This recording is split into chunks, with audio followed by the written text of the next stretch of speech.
ದಕ್ಷಿಣ ಕನ್ನಡ ಜಿಲ್ಲೆಯಲ್ಲಿ ಫೆಂಗಲ್ ಚಂಡಮಾರುತದ ಅಬ್ಬರ ಜೋರಾಗಿದೆ. ಬಜ್ಪೆ ಬಳಿಯ ಅದ್ಯಪಾಡಿಯಲ್ಲಿ ಭಾರೀ ಭೂಕುಸಿತ ಆಗಿದೆ. ಬಜ್ಪೆ ವಿಮಾನ ನಿಲ್ದಾಣದ ಹತ್ತಿರ ಇದೆ. ಇನ್ನು ಭೂಕುಸಿತದಿಂದ ಬಜ್ಪೆ ಹಾಗೂ ಅದ್ಯಪಾಡಿ ಸಂಪರ್ಕ ಕಡಿತಗೊಂಡಿದೆ. ಮಂಗಳೂರು ಏರ್ಪೋರ್ಟ್ ಕೆಳಭಾಗದ ಅದ್ಯಪಾಡಿ ಭಾಗ ಇದು. ವಿಮಾನ ನಿಲ್ದಾಣ ಭಾಗದಿಂದ ಹರಿದು ಬರ್ತಾ ಇರುವಂತಹ ಕೆಸರು ಮಿಶ್ರಿತ ನೀರು, ಮಣ್ಣು ಮತ್ತು ನೀರು ಹರ್ಕೊಂಡು ಬರ್ತಾ ಇದೆ.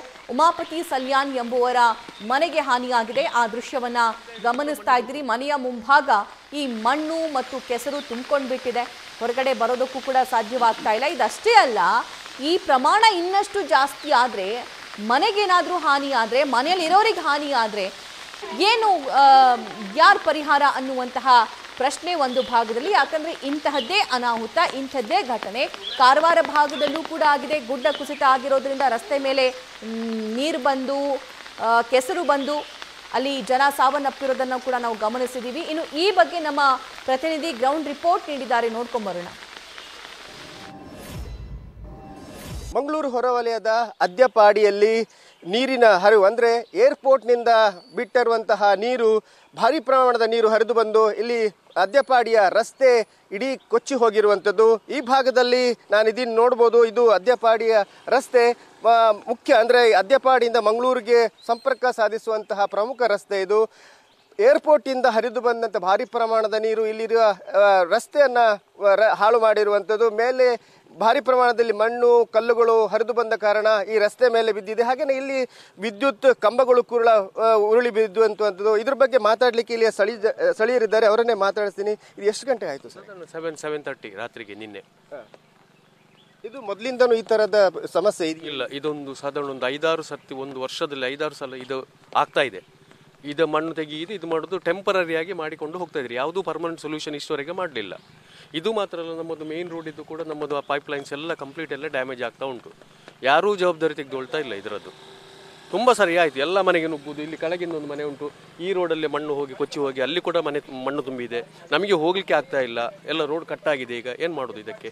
ಅಲ್ಲ, ಈ ಭಾಗದಲ್ಲಿ ಮೇಲಿನಿಂದ ನೀರು ಹರಿದು ಬಂದ ಕಾರಣ ಇದು ಯಾವಾಗಲೂ ಆಗ್ತದೆ. ಯಾಕಂದ್ರೆ ಅಲ್ಲಿ ನೀರು ಯಾವಾಗಲೂ ಆಗ್ತಾ ಇಲ್ಲ. ನಮ್ಮದು ಇದು ಸಮಸ್ಯೆ ಸ್ಟಾರ್ಟ್ ಆದ್ದು ನಮ್ಮದು ಅವರದಲ್ಲಿ ಏರ್ಪೋರ್ಟ್ನವ್ರದ್ದು ಕಾಂಪೌಂಡ್ ಹಾಕಿದ ಮೇಲೆ ಮೊದಲು ಬಿಟ್ಟ ನೀರು ನ್ಯಾಚುರಲಿ ಎಲ್ಲಿ ಬರ್ತಿತ್ತು ಅಲ್ಲಿ ಬಿಡ್ತಾ ಇರದೇ ಇರೋದ್ರಿಂದ, ಎಲ್ಲೆಲ್ಲಿ ಬಿಡ್ತಾ ಇರೋದ್ರಿಂದ ಅವರು ಈ ನೀರಿದ್ದು ಸಮಸ್ಯೆ ಇದಾಗಿದೆ. ಇಲ್ಲದ್ರೆ ಮೊದಲು ನ್ಯಾಚುರಲ್ ಆಗಿ ಬರ್ತಿದ್ದ ಜಾಗ ಎಲ್ಲ ಇದೆ, ಅದರಲ್ಲಿ ಬಿಟ್ಟಿದ್ರೆ ಇದು ಪ್ರಾಬ್ಲಮ್ ಇಲ್ಲ. ಎಷ್ಟೋ ವರ್ಷದಿಂದ ಅಲ್ಲಿ ಅದೇ ಜಾಗದಲ್ಲಿ ಹೋಗ್ತಾ ಇತ್ತಲ್ಲ. ಈಗ ಯಾಕೆ ಈ ಸಮಸ್ಯೆಗಳು ಬಂದಿದೆ ಏರ್ಪೋರ್ಟ್ ಆದ್ಮೇಲೆ?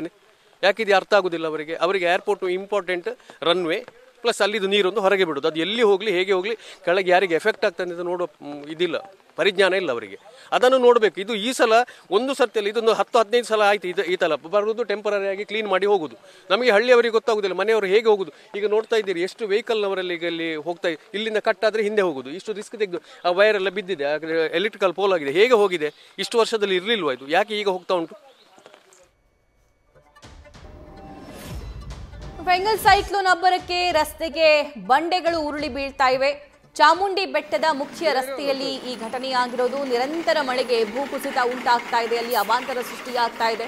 ರಸ್ತೆಗೆ ಬಂಡೆ ಉರುಳಿದ ಪರಿಣಾಮ ಸಂಚಾರ ಅಸ್ತವ್ಯಸ್ತವಾಗಿದೆ. ಸ್ಥಳಕ್ಕೆ ಅಧಿಕಾರಿಗಳು ಭೇಟಿ ಕೊಟ್ಟು ಪರಿಶೀಲನೆ ಮಾಡಿ ತೆರವು ಕಾರ್ಯವನ್ನು ಕೂಡ ಮಾಡಿದ್ದಾರೆ.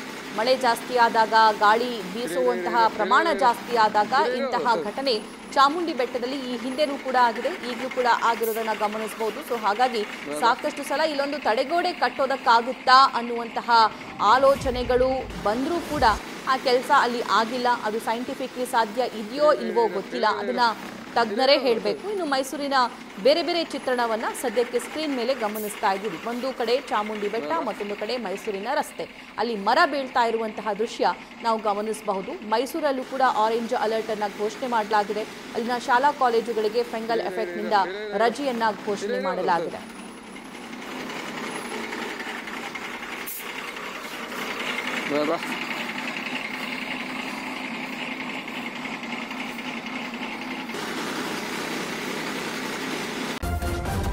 ನ್ಯೂಸ್ ಫಸ್ಟ್, ನಿರ್ಭೀತಿಯಿಂದ ನಿಮ್ಮ ಪರವಾಗಿ.